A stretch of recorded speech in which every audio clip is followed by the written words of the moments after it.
Saya pemakan ikan, bukan penghafal nama-nama ikan.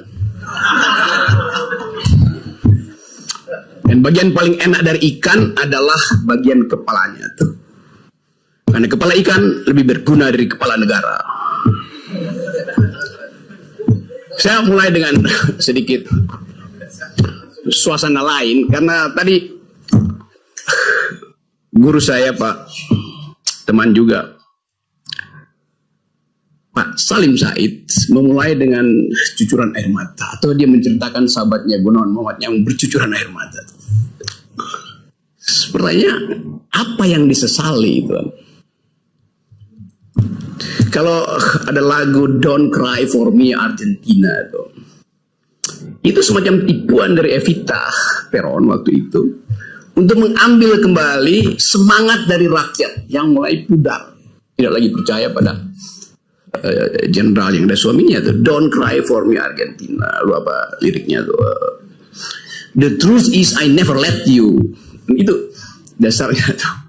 Jadi kalau kita bicara tangis menangis, memang banyak orang yang bersedih karena demokrasi yang diharapkan, diupayakan oleh Presiden Jokowi batal demi keluarga, bukan demi yang lain. Dibatalkan hanya oleh urusan satu kotak kongguan gitu. Jadi kita bayangkan, tadi statistik diterangkan oleh Jilal, bahwa ada disparitas. Ya oke lah, disparitas terjadi di mana-mana. Tetapi tadi saya dapat berita bahwa, bukan berita, semacam snapshot dari TikTok. Seorang perempuan di Subang mengulas fenomena bertebarannya baliho Kaisang di desa-desa di Jawa Barat tuh. Dan kalau kita bikin semacam praduga bersalah, pertanyaan kita, siapa yang menebarkan itu? Bahkan dikatakan di situ akan disebarkan di seluruh Indonesia. Saya menghitung kira-kira akan ada 10 juta baliho akan disebar di seluruh Indonesia. Di setiap desa. Berapa banyak desa di Indonesia? Ada berapa banyak? 400 ribu ada. Oke, 30 ribu. Berapa? 74 ribu lebih. 74 ribu lebih, satu desa ada 20 baliho. Artinya ada kurang lebih 1,5 juta baliho akan dipasang di desa-desa. Dari mana uangnya tuh? Kalau satu baliho 100 ribu. Apakah PSI punya dana sebanyak itu? Partai Solidaritas Indonesia. Di mana dia dicetak sehingga tiba-tiba dalam 2 hari udah ada 1,5 juta itu? Ya pasti dicetak di Cina mungkin yang punya mesin itu. Dan siapa yang bayar? Itu masalahnya. Jadi Anda bayangkan, satu anggota keluarga difasilitasi sedemikian masif oleh uang dan kekuasaan dan aparat. Aparatnya, mana ada PSI sebanyak itu bisa pasang di Indonesia? Jadi kita mulai berpikir tentang satu upaya untuk membusukkan demokrasi. Satu demi satu anak muda. Sedemikian banyak uang dibuang. Setiap malam pasti ada upaya memasang di semua desa baliho sang ketua PSI. Pada malam yang sama, ada 17 juta manusia Indonesia tidur dengan perut kosong. Statistik dunia bilang begitu. Kemiskinan di Indonesia, kelaparan di Indonesia tertinggi di Asia. 17 juta perut tidur dalam keadaan lapar setiap malam. Anda coba lihat kontrasnya. Kalau kita bilang bahwa ada kesempatan untuk mengharapkan kecerdasan, mengharapkan kemakmuran, yang diperintahkan oleh konstitusi pada setiap presiden cuma 2. Cerdaskan kehidupan bangsa, rawat fakir miskin. Presiden siapapun visinya cuma itu. Ngapain nambah visi itu? Memang cuma itu. Rawat fakir miskin, cerdaskan kehidupan bangsa. 9 juta fakir miskin mau dikasih makan kongguan. IQ nasional kita sekarang tinggal 78. Cerdas di mana bangsa ini? Dengan 9 juta kelaparan per malam. Dan IQ 78. Mau ngapain dengan bonus demografi? Dari awal kita lihat bahwa pemerintah Presiden Jokowi membatalkan ide utama dari konstitusi, yaitu cerdaskan kehidupan bangsa dan rawat fakir miskin. Yang ketiga bahkan dicoba-coba ikut serta dalam perdamaian dunia. Presiden Jokowi nggak pernah pidato seperti Erdogan pidato untuk pro Palestina.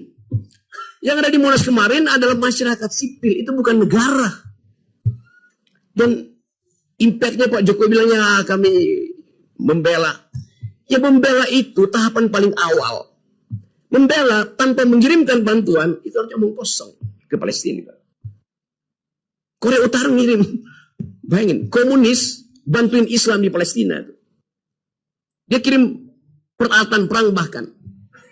Indonesia, negara dengan mayoritas, hanya bisa kasih nota diplomatik, hentikan ceasefire di situ. Ya semua orang juga bicara begitu. Jadi saya mau lihat suasana ini dari segi tadi.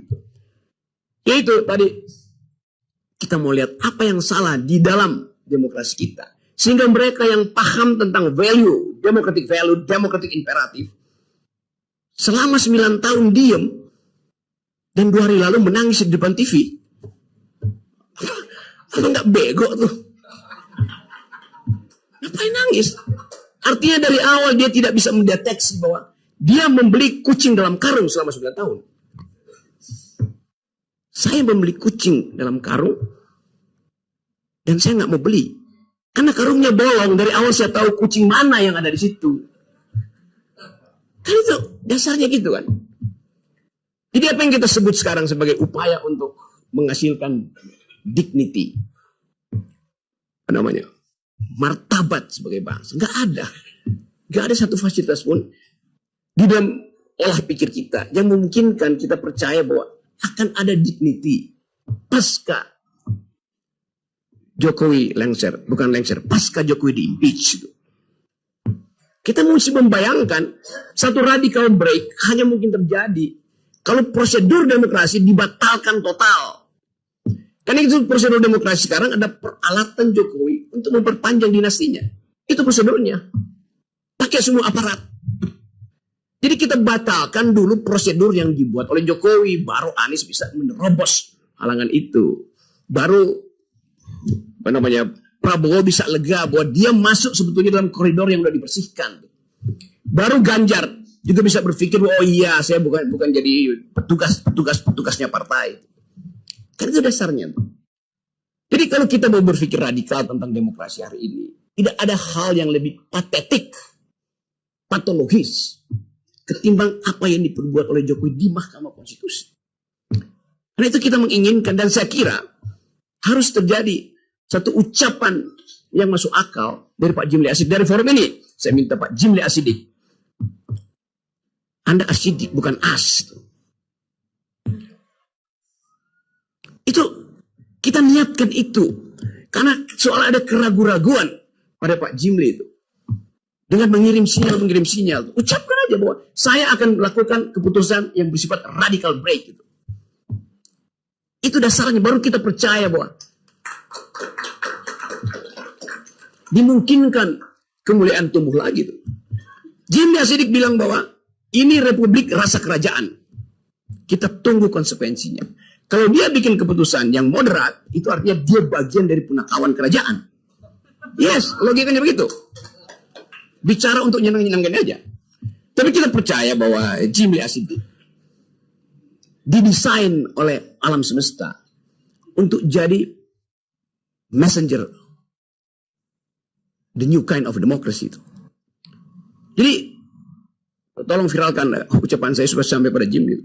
Dari Australia saya masih hubungan dengan dia. Saya bilang, Anda diminta untuk jadi seorang etikus, bukan sekedar seorang teoretikus dalam kebijakan negara. Dan itu yang kita inginkan.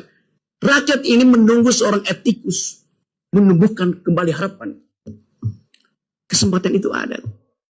Karena apapun argumennya, keputusan Mahkamah Konstitusi bilang bahwa yang boleh jadi presiden adalah berumur 40 tahun atau pernah menjabat sebagai kepala daerah. Memang tugas kepala daerah jadi wali kota Solo itu serumit apa? Setiap malam saudara Gibran bisa telepon semua konglomerat di situ untuk bikin proyek. Dia bisa telepon semua BUMN. Erick Thohir setiap minggu bolak-balik ke situ. Nggak ada susahnya jadi wali kota Solo. Tetapi kenapa itu diistimewakan pada dia? Lebih sulit jadi rektor Pramadina daripada jadi wali kota Solo. Yes. Rektor itu mesti mengasuh pikiran generasi ke depan. Hanya itu. Jadi bayangkan misalnya, kalau Didik Rahbini diusulkan oleh mahasiswa Pramadina dengan menjudicial review 40 tahun itu dan mengatakan bahwa Didik Rahbini punya pengalaman memimpin Pramadina, punya pengalaman memimpin LP3S, punya pengalaman memimpin Indef, punya pengalaman memimpin keluarganya. Seluruh fasilitas itu dibandingkan dengan kemampuan Gibran memimpin, surplusnya ada pada Didik. Kan itu dasarnya kan. Kalau begitu semua rektor berhak untuk jadi calon. Sekarang kita bikin proposal judicial review baru. Mau nggak MK terima? Kami meminta supaya dengan argumen yang sama, setiap pemimpin universitas berhak menjadi calon presiden. Masih ada waktu 2 hari. Buat duel argumen itu. Itu yang saya maksud, kita mau uji habis-habisan. Jadi kalau Mahkamah Konstitusi bilang, ya ini kan, nggak ada. Itu dari awal, algoritmanya diarahkan pada Gibran, seorang. Itu dasarnya. Sekarang, kita mulai mengerti bahwa ada Gibran di situ, ada Kaisang di PSI. Dulu saya orang pertama yang memberi ceramah di PSI tentang apa yang namanya solidaritas. Diminta oleh Grace Natali. Di samping saya ada si Raja Antoni, yang sekarang nggak lagi raja, dia jadi penunggang kuda. Minta menerangkan apa itu the very idea of solidarity itu. Minta diterangkan apa artinya mawar merah sebagai lambang partai. Bahwa lambang solidaritas itu adalah lambang kesosialan manusia tuh. Lambang yang dimulai sejak kita mengerti demokrasi. Yaitu di suatu pagi di 1789 di alun-alun kota Paris, Raja Louis XVI diuji diktumnya oleh rakyat Prancis. Rajanya bilang bahwa mahkota saya dipasangkan oleh Tuhan dari langit, nggak mungkin jatuh dari kepala saya. Kata Raja Louis XVI. Raja bilang, oke, kita uji. Ditaruhlah kepala raja di atas pisau gilotin, pisaunya dalam 2 detik. Bukan sekedar mahkotanya copot dari kepalanya copot dari badannya. Dari situ kita mengerti apa artinya demokrasi itu. Vox populi suprema lex. Suara rakyat adalah hukum tertinggi. Itu kita mengerti bahwa demokrasi membutuhkan solidaritas. Dan solidaritas masyarakat Prancis yang mengajarkan kita bahwa demokrasi dituntun dengan cara perlahan-lahan, bahkan dengan kejadian-kejadian yang berbahaya. Dari revolusi Prancis sampai Don't Cry for Me Argentina. Jadi kita paham sejarah intelektual dari demokrasi. Tanya pada Kaisang, paham nggak dia sejarah itu? Dia akan bilang, saya paham. Siapa yang buatmu paham? Bapakku. Apa paham bapakmu? Dia nggak tahu. Jadi diturunkanlah kedunguan itu. Saya mau terangkan itu serius, karena saya bagian dari itu. Untuk mendorong anak muda waktu itu untuk punya partai. Saya cerita ini sebagai catatan antropologi, supaya teman-teman tahu bahwa kalau saya menghina orang itu dasarnya ada. Saya diundang di situ. Sekarang Saudara Kaisang memimpin sebuah partai PSI. Dengan baliho 1,5 juta, mau diapain? Lambang dari partai itu adalah mawar merah. Tanda sosialisme Eropa. Mestinya kita bertanya, tanda partai PSI itu apa sekarang? Masih mawar merah? Bukan. Menjadi kulit pisang. Karena Saudara Kaisang nggak ngerti mawar merah, dia ngerti kulit pisang. Sebagai pengusaha pisang goreng. Saya mau mengolok-olok itu dengan sengaja. Hanya dengan olok-olok itu, kita dibuka pengetahuannya. Yang saya sebut sebagai kemarin bajingan tolol, Jokowi bajingan tolol. Sekarang saya olok-olok semua orang. Gak ada artinya lagi dibandingkan dengan kemarahan publik hari ini yang setiap hari menghina, menghujat Presiden Jokowi. Dan itu dianggap sebagai, udah biasa yang mesti dihina, dihujat. Tadi saya mulai dengan ada anak muda dari Subang yang mengolok-olok Kaisang dan dengan sendirinya keluarganya. Di akhir olok-oloknya dibilang, kami muak. Kata kami muak itu bukan sekedar muak. Muak karena apa namanya nih? Ya apa? GERD-nya naik itu. Gastroesophagus reflux disease. Bukan karena GERD-nya naik. Tetapi secara psikologi dia muak melihat keadaan ini. Apa tepatnya tuh? Bahasa Perancis lebih bagus mengungkapkan. Nausea. Muak secara psikologis tuh. Jadi Anda bayangkan kemuakan itu ada pada generasi yang justru ingin melihat PSI itu jadi tumbuh sebagai partai berotak. Itu tidak terjadi. Jadi teman-teman semua, kita mulai dengan keadaan itu. Untuk memperlihatkan bahwa yang kita sebut sebagai peradaban bangsa berubah karena diolah oleh para bangsa. Itu. Jadi teman-teman, saya diminta kasih pengantar pendek supaya kita bisa diskusi. Yang penting adalah bagi kita mesti bisa membayangkan satu perubahan politik di Indonesia dalam 1-2 minggu ini berlangsung di luar sistem elektoral. Kalau itu terjadi, dan sangat mungkin terjadi, siapa yang memimpin itu? Itu pertanyaannya. Dia akan dipimpin oleh ini. Tadi kata Didi Rafini, Institut Peradaban tidak punya kampus. Saya bilang, kita berkampus pada peradaban. Dan Institut Peradaban berupaya untuk mengingatkan terus bahwa ini adalah the community of thought. Komunitas pikiran. Karena itu, keinginan kita adalah melengkapi proses beradab yang sudah ditanamkan oleh para founding parents kita. Itu berdebat tentang ide. Bertengkar dengan argumen. Bukan kirim-mengirim sentimen. Itu yang hendak dilanjutkan oleh Institut Peradaban. Itu pikiran-pikiran peradaban yang dimulai sejak bangsa ini tahun 30 ketika pemimpin-pemimpin kita ditangkap. Syahrir ditangkap di ND, Soekarno dibuang ke apa namanya? Lampung, Bengkulu sana tuh. Yang lain nggak ada. Tahun 30 itu kita kehilangan kemampuan berpikir karena pemimpin-pemimpin awal kita ditangkapin Belanda. 15 tahun kemudian mereka bertemu lagi di Jakarta dan memulai upaya untuk memikirkan bangsa. Menghasilkan perdebatan bermutu, konstituante. Itu perdebatan luar biasa bermutu.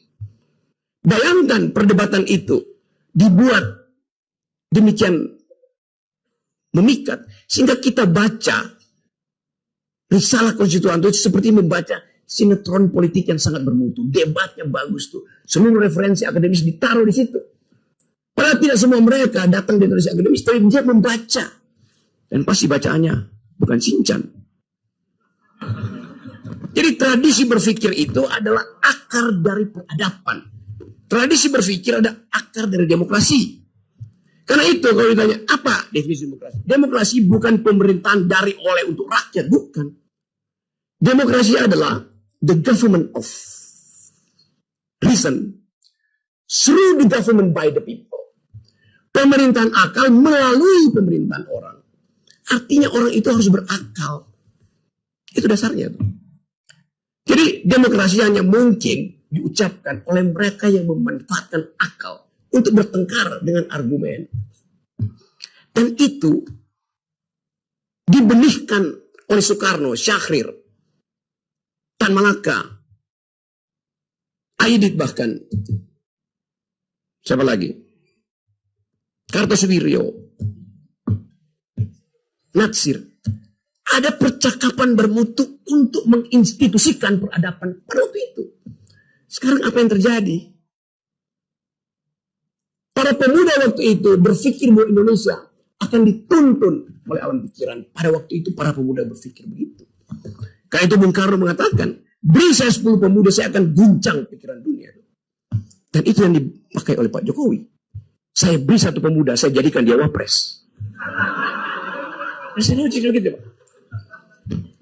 Tanpa proses berpikir, tanpa skrutinisasi, tahapan untuk jadi pemimpin diuji di dalam pikiran, di dalam universitas, secara metodologi. Demokrasi kita dasarnya adalah elektabilitas, bukan intelektualitas, junto, etikabilitas.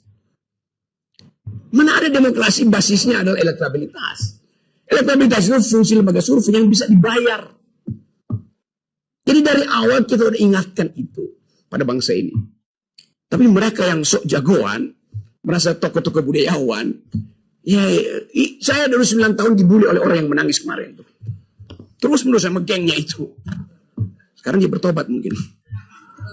Tapi lebih baik terlambat daripada telat. Sama aja. Jadi teman-teman semua, kita akan diskusi. Itu pengantar saya untuk membuat saudara marah pada keadaan. Dan jangan lagi menangis. Karena tangisan itu bisa berarti kepelikan. Anda ingat Swangsong disebut nyanyian angsa. Karena angsanya seolah padahal itu ada tangisan angsa. Angsa itu menangis sedetik sebelum dia ditebas lehernya. Jadi dalam opera Rusia, Swangsong itu artinya angsa yang menjemput kematian. Kita mau ubah negara ini supaya satu waktu kita bisa katakan bahwa Institut Peradaban memelihara bibit peradaban demokrasi supaya tidak berubah menjadi tangisan angsa. Terima kasih.